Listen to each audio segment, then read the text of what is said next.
दो बंदे कितने मस्त बैठे हैं।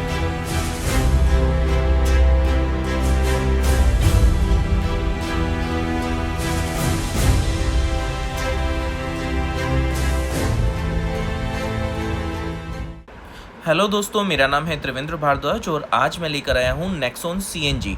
नेक्सॉन सीएनजी बेस से टॉप तक सभी वेरिएंट्स में आती है, लेकिन हमारे पास है इसका मिड वेरिएंट। तो इसके बारे में सारी बात करते हैं। पहले गाड़ी को बाहर से चेक कर लेते हैं। सामने टाटा का बड़ा सा लोगो दिया हुआ है, जैसे कि टाटा की सारी गाड़ियों में दिया जाता है। और यहाँ पर आपको बायो फंक्शनल एलईडी हेडलैम्प मिलेगा, जिसमें वाइट लाइट है। लो बीम हाई बीम यहीं से होगा, फॉग लैंप इसमें नहीं आते हैं। यहाँ पर फंक्शनल एयर कट मिलेंगे आपको। 208 mm की ग्राउंड क्लियरेंस मिलती है इस गाड़ी में। और कनेक्टिंग लाइट का फीचर यहाँ पर नहीं मिलता इस वाले मॉडल में। साइड से देखने में गाड़ी कुछ इस तरीके की लगती है, और गाड़ी का जो डिज़ाइन है वो डिज़ाइन पहले जैसा ही है। पीछे से गाड़ी आप देखेंगे तो आपको स्पॉइलर मिलेगा, जो कि ब्लैक एंड वाइट कलर में है। रूफ वाइट कलर में है और स्पॉइलर ब्लैक कलर में है, और कुछ इस तरीके का लुक आता है। टेल लाइट को देखने में ऐसा लगता है कि ये कनेक्टिंग टेल लाइट है, लेकिन कनेक्टिंग नहीं है ये। और नीचे की तरफ आपको यहाँ पर रिवर्स लाइट मिल जाती है और रिफ्लेक्टर मिल जाते हैं। दो पार्किंग सेंसर दिए हुए हैं नंबर प्लेट के दोनों तरफ, और यहाँ पर आपको कैमरा भी मिल जाता है टाटा के लोगों के नीचे। इस मॉडल में वाइपर डिफोगर नहीं मिलते हैं, और यहाँ पर शार्क फिन एंटीना भी नहीं मिलता है। यहाँ पर आपको सिंपल एंटीना मिलेगा ऊपर, और सनरूफ भी नहीं है इस गाड़ी के अंदर। गुडईयर के टायर्स दिए जा रहे हैं यहाँ पर, जिनका साइज़ है 195/60R16। और यहाँ पर आपको व्हील कवर मिल जाएगा। आपको अलॉय व्हील्स वगैरह नहीं मिलेंगे, यहाँ कोई रिक्वेस्ट सेंसर नहीं है। और ये जो मिरर हैं इस मॉडल में ऑटो फोल्ड नहीं आते हैं। आप इनको अंदर से एडजस्ट कर सकते हैं, लेकिन ये फोल्ड अनफोल्ड नहीं होंगे। और यहाँ पर जो वाइपर ब्लेड है ये भी नॉर्मल वाली मिलती है, जो टॉप एंड मॉडल्स में आती है वो वाली नहीं मिलती। जैसे ही आप गाड़ी को अनलॉक करेंगे तो गाड़ी इस तरीके से हज़ार्ड लाइट की तरह सिंगल टाइम ब्लिंक करेगी येलो लाइट में, और देखने में बहुत ही अच्छी लगती है। और जैसे ही की इंसर्ट करेंगे वैसे यही लाइट जो है ये DRL का काम करना शुरू कर देंगी। हेडलाइट ऑन होने के बाद कुछ इस तरीके का लुक आता है, जो कि हेडलाइट जो है मैंने पहले बताया था बायो फंक्शनल है। लो बीम हाई बीम दोनों यहीं से होगा, और वाइट लाइट है। जब हम सिंगल साइड का इंडिकेटर देंगे तो दूसरी साइड का जो इंडिकेटर है वो DRL रहेगा, और एक साइड का इंडिकेटर जो है वो ब्लिंक करेगा एज अ इंडिकेटर। और जब हज़ार्ड लाइट ऑन करेंगे तो कुछ इस तरीके से दिखाई देगी। आगे की दोनों लाइट, मिरर्स पे भी येलो लाइट जलेगी, जो कि बहुत अच्छी तरीके से लगता है। सिक्वेंसल नहीं है, लेकिन सिक्वेंसल जैसा कुछ डिज़ाइन बनाया हुआ है। और पीछे से भी गाड़ी कुछ इस तरीके की दिखाई देती है। बैक से देखने में भी डिज़ाइन बहुत ही अच्छा लगता है। और यहाँ पर जब भी आप ब्रेक प्रेस करेंगे तो बीच की एक छोटी सी लाइट, रेड लाइट जो है ऑन हो जाएगी, और साइड वाली लाइट जो है वो हार्ड हो जाएंगी और ज़्यादा। तो इस तरीके से पीछे हज़ार्ड लाइट जलती हुई आपको दिखाई देगी। जैसे ही रिवर्स गियर लगाएंगे तो रिवर्स लाइट जो है वो रिफ्लेक्टर के पास ब्लिंक होगी। यहाँ बैक डोर पर ICNG लिखा हुआ है, जिसमें I जो है वो ग्रीन कलर में है, यानी कि ये ग्रीन फ्यूल कार है। और ICNG नाम दिया है टाटा ने अपनी CNG टेक्नोलॉजी को। यहाँ पर ब्लैक एंड वाइट के कॉम्बिनेशन में बूट डोर मिलता है, और इसी पर आपको वाइट लाइट मिल जाती है नंबर प्लेट के लिए। यहाँ अंदर ही आपको एक इमरजेंसी एग्ज़िट के लिए यहाँ एक कटआउट दिया हुआ है, कि अगर किसी वजह से रिमोट से ये ना खुले तो आप यहाँ से भी खोल सकते हैं। इस मॉडल में आपको यहाँ पर इस तरीके का बूट मिलेगा, और यहाँ पर आपको हुक्स वगैरह तो मिल जाएंगे कि, लेकिन किसी तरीके की कोई लाइट नहीं मिलेगी। यहाँ पर लाइट होती है लेकिन लाइट है नहीं इसमें। और 4 हुक मिल जाएंगे, जिसमें आप कुछ सामान लोड कर सकते हो। और ये भी देखो एकदम फ्लैट है, आप इस पर बैठना चाहो तो बैठ भी सकते हो। ये पूरा प्लास्टिक बिल्ड है, और हैवी प्लास्टिक बिल्ड है। इसके नीचे सिलेंडर दिए गए हैं 9 kg की कैपेसिटी वाले।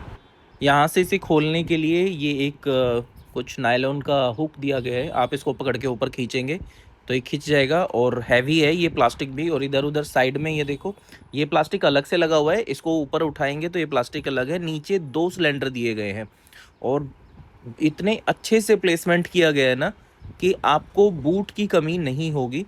और यहाँ पे ही इसका टूल पाना और वो जो ट्रायंगल होता है वो सब कुछ यहाँ दिया गया है। प्लस इसके नीचे ही यहाँ पर इसका जो टायर है उसको खोलने का हुक है। ये देखो, ये गोल सा यहाँ दिखाई दे रहा है ना, यहाँ पर ये हुक है। तो इसको हटाकर सारे सामान को, ये थोड़ा सा ट्रिकी है, यहाँ से इसको हटाना थोड़ा सा मुश्किल है, लेकिन नीचे हुक है। उस हुक के अंदर आप उसका जैक लगा के उसको रोटेट करेंगे तो टायर जो है वो नीचे से निकल जाएगा। दूसरा बंदा भी आराम से आ जाए, आराम से। ये देख, दो बंदे कितने मस्त बैठे हुए हैं। और है ना सही। यहाँ पर आप जैसे ही चाबी इंसर्ट करेंगे, जो भी नए मॉडल्स आ रहे हैं, तो इंसर्ट करते के साथ ही ऐसे टाटा का लोगो इल्यूमिनेट होगा। इससे पहले कुछ दिखाई नहीं देगा और अंदर एनिमेशन चलेगा डिजिटल स्क्रीन पर। तो ये बहुत अच्छा लगता है। और यहाँ पर आपको एक साइड में मल्टीमीडिया के कंट्रोल मिल जाएंगे और इधर की तरफ आपको स्क्रीन जो आपका एमआईडी है उसको कंट्रोल करने के बटन मिल जाएंगे। यहाँ एक छोटा सा लीवर दिया हुआ है, इसको खींचकर बोनट को ओपन करना है। यहाँ हमें 3 सिलेंडर इनलाइन इंजन मिलता है जो कि 1.2 litre turbo charge petrol engine है, 1199 सीसी का, 118 bhp की पावर देता है और मैक्सिमम टॉर्क है 170 Nm का। गाड़ी के अंदर की बात करें तो ये सीट कवर जो है ये आफ्टर मार्केट कराए गए हैं और इस गाड़ी के अंदर, इस वाले मॉडल के अंदर आपको फैब्रिक के सीट कवर मिलते हैं। एक फायर सिलेंडर मिलता है जो कि आगे की तरफ लगा होता है, लेकिन इसमें पीछे की तरफ बाद में लगवाया गया है क्योंकि नीचे फ्लोरिंग कराई गई है, मैट लगवाए गए हैं, तो उसकी वजह से वो थोड़ा सा एडजस्टमेंट नहीं हो पा रहा था, इसलिए इसको पीछे लगाया गया। पीछे का फ्लोर जो है कम्प्लीटली फ्लैट नहीं है, थोड़ा सा बम्प है पीछे। और यहाँ कुछ कॉइन रखने के लिए जगह दी गई है आगे और पीछे से कुछ ऐसा दिखता है डैशबोर्ड। यहाँ ग्रैब हैंडल मिलता है और कोट हुक हैं, दो कोट हुक दिए हुए हैं दोनों गेट पे। और पूरा प्लास्टिक बिल्ड है, लेकिन प्लास्टिक बहुत अच्छा है। चाइल्ड लॉक दिए गए हैं दोनों दरवाजों में।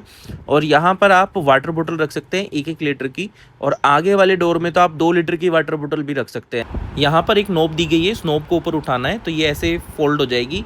इतनी ही फोल्ड होएगी ये इस तरीके से, इससे ज़्यादा फोल्ड नहीं होएगी। फ्लैट फोल्ड, पीछे से तो फ्लैट है लेकिन आगे जाके सीट इस तरीके की रह जाएगी।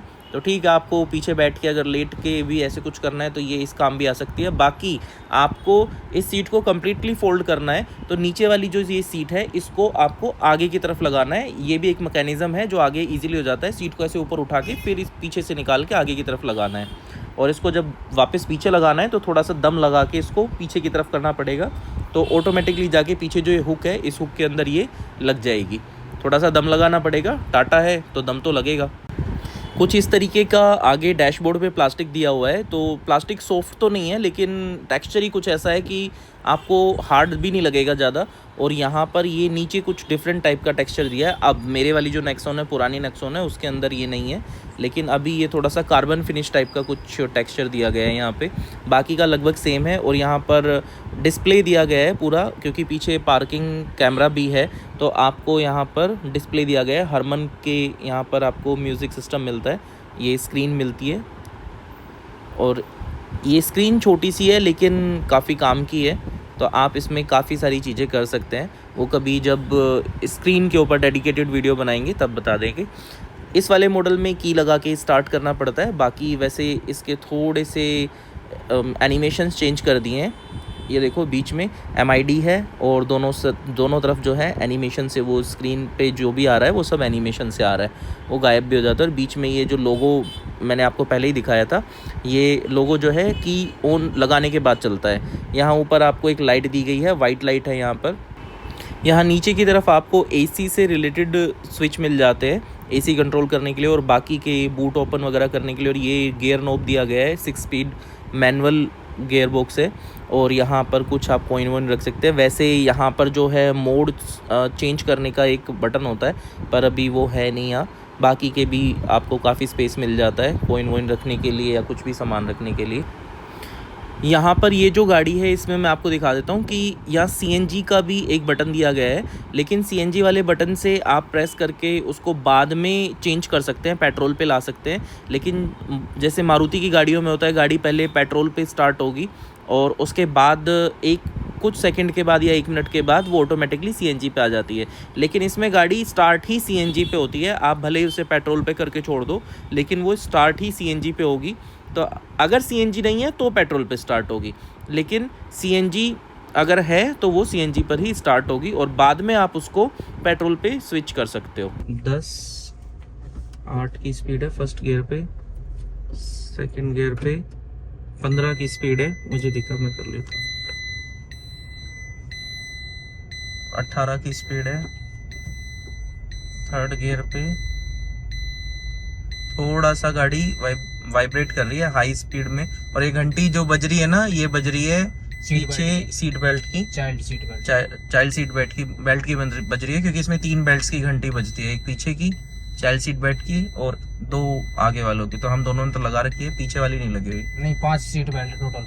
अच्छा, 5 की बजती है। हाँ, पीछे 3 है, 2 दो लगी हुई है पीछे वाली। तो चाइल्ड बेल्ट नहीं लगती? नहीं, चाइल्ड बेल्ट मैंने हटवा रखी है फिलहाल, वो वरना सीट कटवानी पड़ती। अच्छा, ये 22 की स्पीड पे 3rd गियर पे चल रही है, बिना एक्सीलेट किए। और 4th गियर पे लगा के देखते हैं चलेगी कि नहीं। चल तो रही है, थोड़ा सा गाड़ी 30 की स्पीड पे आ गई है 4th गियर पे।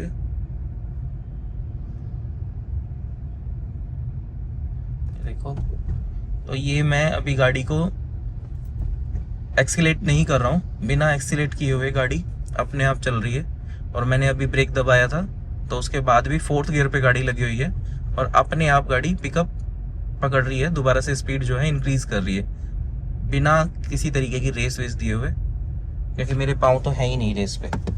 देखो, तो नीचे रख के बैठा हूँ पाँव। और ये अभी CNG पे है। अगर इसको अभी पेट्रोल पे स्विच कर दें तो भी कोई फर्क नहीं पड़ रहा है, उतना ही है, मतलब दोनों के अंदर एक ही बात है, कोई खास फर्क नहीं है। अब इसको 3rd गियर पे लाता हूँ पेट्रोल पे। हाँ, 3rd गियर पे भी वैसी ही है जैसी CNG में थी, वैसी पेट्रोल पे। अब मैं गाड़ी को थोड़ा सा पुश कर रहा हूँ, यानी कि रेस दे रहा हूँ।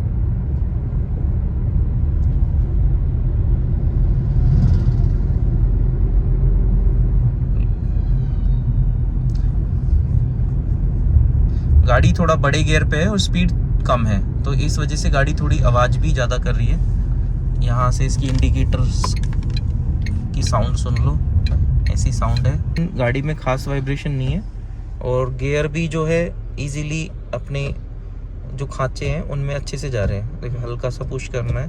हाँ, थोड़ा सा तो जान लगता है बाकी की गाड़ियों के मुकाबले। CNG का माइलेज चेक करने के लिए, अगर भाई कितना माइलेज दे रही है, एक बार सिलेंडर भरवाने पे 9 kg समथिंग उसमें गैस आई थी, तो उसमें 170-180 गाड़ी चल गई थी।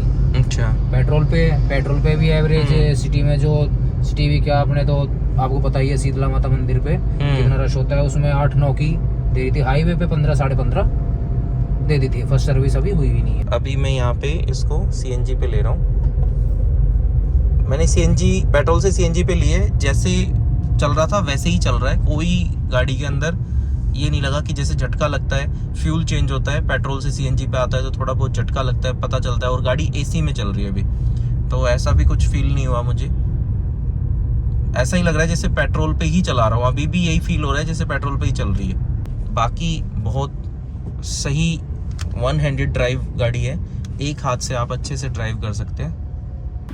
ये था नेक्सॉन CNG का रिव्यू। अगर आप नेक्सॉन CNG लेना चाहते हैं, एक हैचबैक गाड़ी जो थोड़े से बड़े साइज़ की हो और ग्राउंड क्लियरेंस भी अच्छा हो, गाड़ी बिल्ड क्वालिटी भी अच्छी हो, आपको फ्यूल एफिशिएंट गाड़ी भी चाहिए, तो इन सभी का एक ही आंसर है नेक्सॉन CNG, जहाँ पर आपको ये सभी चीज़ें मिल जाती हैं। और ये गाड़ी इतनी कैपेबल है और इसका ग्राउंड क्लियरेंस तो इतना अच्छा है कि आप कह ही नहीं सकते कि ये हैचबैक गाड़ी है।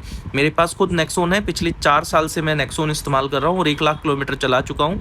आपके पास उसका रिव्यू भी जल्दी लेकर आऊँगा कि 1 लाख किलोमीटर में मुझे क्या क्या तकलीफ आई और कैसी गाड़ी रही मेरी 1 लाख किलोमीटर में, मेरा सफ़र कैसा रहा नेक्सॉन के साथ। और जो लोग भी जानते हैं मुझे या नहीं भी जानते, तो मैं आपको बता देता हूँ कि मैंने अपनी गाड़ी को बहुत ट्रैवल कराया है, लेह लद्दाख, हिमाचल प्रदेश और ऐसे ऐसे रास्तों पे जहाँ आप सोच भी नहीं सकते। तो नेक्सॉन बहुत अच्छी गाड़ी है और CNG में भी आपको बहुत अच्छी ये गाड़ी रहने वाली है। तो अब मिलते हैं किसी नई वीडियो के साथ, तब तक स्वस्थ रहें, मस्त रहें, वीडियो हमारी देखने में व्यस्त रहें।